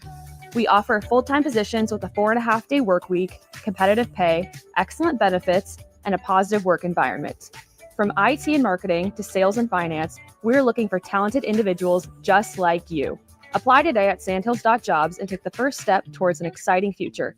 That's sandhills.jobs. Don't wait, apply now. You're listening to One on One with DP on 93.7 The Ticket and theticketfm.com.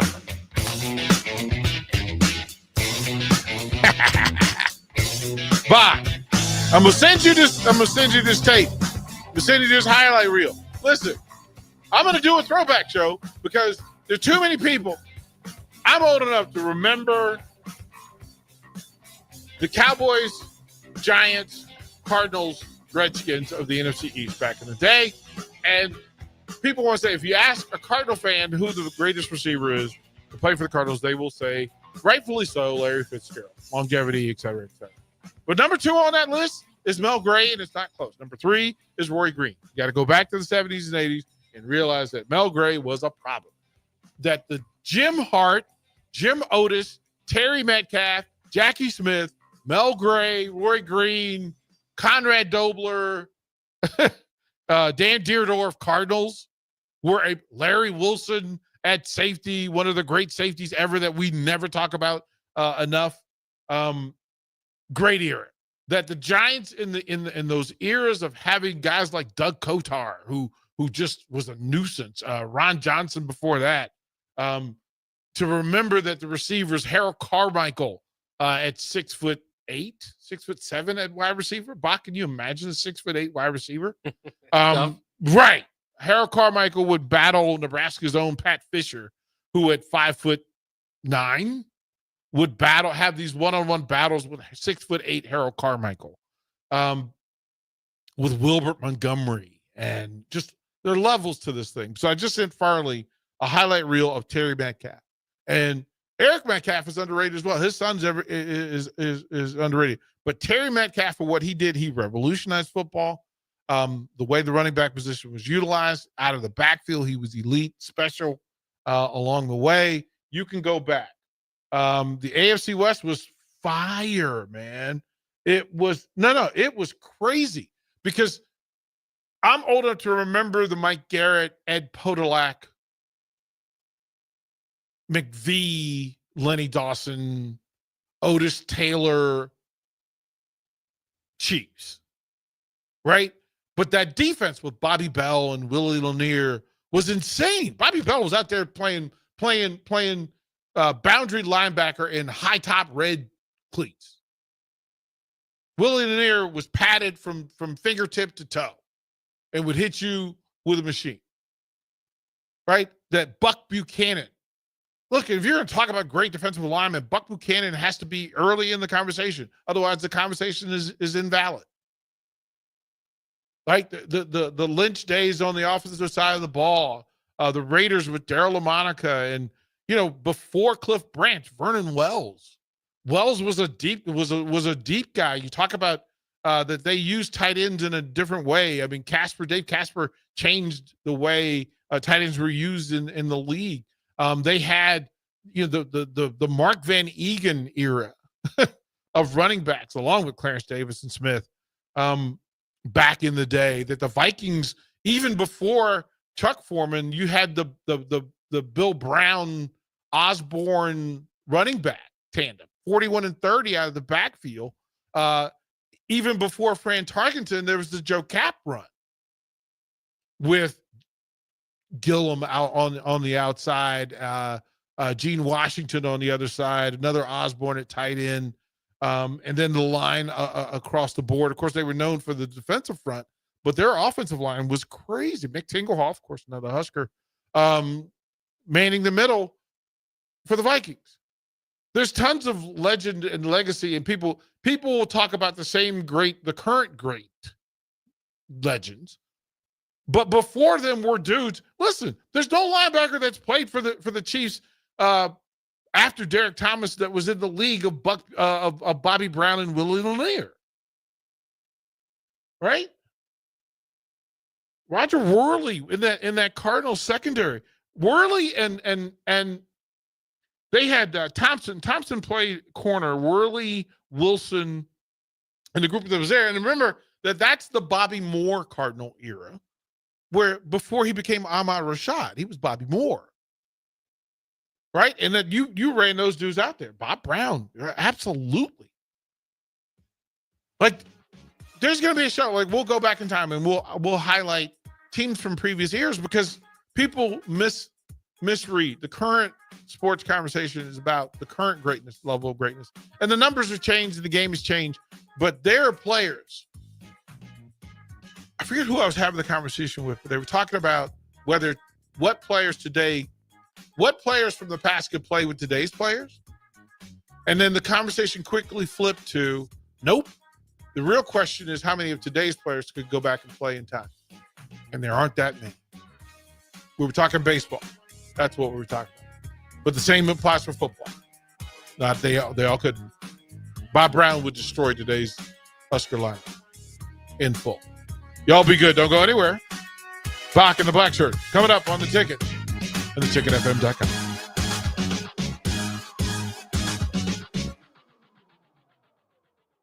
Are you looking to upgrade or improve the garage door on your home? This is Cameron Hall of Doors Plus.